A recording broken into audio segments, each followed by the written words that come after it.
semuanya, perkenalkan nama aku Sevaria Marguesta Tampo Bolon dengan NIM 6670250037. Nah, jadi pada kesempatan kali ini aku membahas tentang jurnal yang berjudul Aktivisme Warga dan Negara dalam Kerusakan Lingkungan di Lebak, Banten.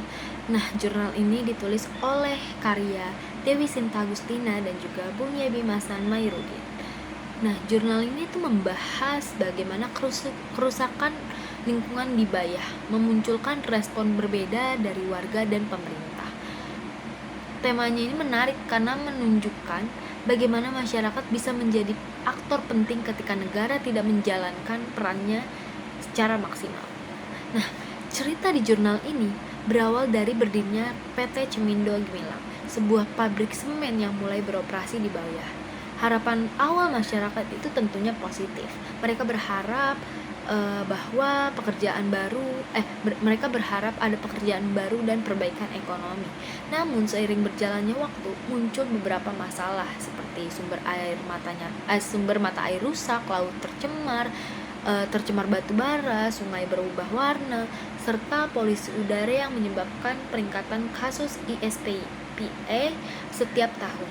Masyarakat tentunya langsung merasakan dampaknya baik pada lingkungan maupun kesehatan. Nah, dari kondisi ini lahirlah sebuah gerakan warga yang bernama Jaringan Masyarakat Peduli Bayah yang disingkat JMPB. Nah, jurnal ini fokus pada bagaimana JMPB ini terbentuk dari sejauh mana mereka berjuang menyelamatkan lingkungan mereka. Para penulis menggunakan konsep gerakan sosial MC Adam yang mencangkup mobilisasi, struktur kesepakatan politik, dan farming untuk menjelaskan proses munculnya gerakan ini. Dalam hal mobilisasi, warga Bayah ini mulai berkumpul, berdiskusi, dan menyatukan suara untuk memperjuangkan hak mereka atas lingkungan yang bersih dan sehat. Kemudian mereka semua itu memanfaatkan kesempatan politik ini dengan melakukan aksi protes, memasang spanduk, melakukan kampanye penyandaran lingkungan, dan sampai melaporkan pencemaran ke berbagai lembaga pemerintah, termasuk KLHK. Nah, sedangkan proses farming ini terlihat dari cara JMPB ini menggambarkan kerusakan lingkungan sebagai ancaman langsung terhadap kesehatan warga. Dengan farming ini, masyarakat semakin mudah diajak terlibat dalam gerakan. Namun, JMPB ini tidak berhenti pada kritik. Mereka juga melakukan berbagai aksi nyata seperti reboisasi, sosialisasi lingkungan di sekolah, pembagian masker atau saat musim kemarau, hingga perbaikan sumber mata air. Nah, hal ini menunjukkan bahwa aktivisme warga itu tidak hanya menuntut, tetapi juga berkontribusi pada pemulihan lingkungan.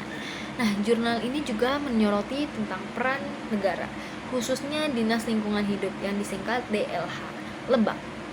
Nah, secara teori, DLH ini bertanggung jawab untuk melakukan pengawasan terhadap aktivis industri. Tapi temuan penelitian menunjukkan bahwa pemerintah sering menganggap pencemaran yang terjadi itu sebagai hal wajar, dan sanksi kepada perusahaan jarang benar-benar dijalankan. Nah, disinilah letak ketimpangannya. Warga sangat aktif, tetapi negara justru terkesan pasif. Akhirnya, para penulis ini menegaskan bahwa aktivisme warga JMPB ini adalah bukti bahwa masyarakat bisa menjadi kekuatan penting dalam menghadap kerusakan lingkungan. Nah, ketika negara tidak hadir secara optimal, masyarakat mengambil peran itu demi mempertahankan ruang hidup mereka. Nah, itu saja penjelasan dari saya. Semoga paparan yang telah saya jelaskan ini dapat dipahami secara dapat membantu kita memahami dinamika antara warga, pemerintah, dan lingkungan di Bayah. Terima kasih semuanya. Bye-bye.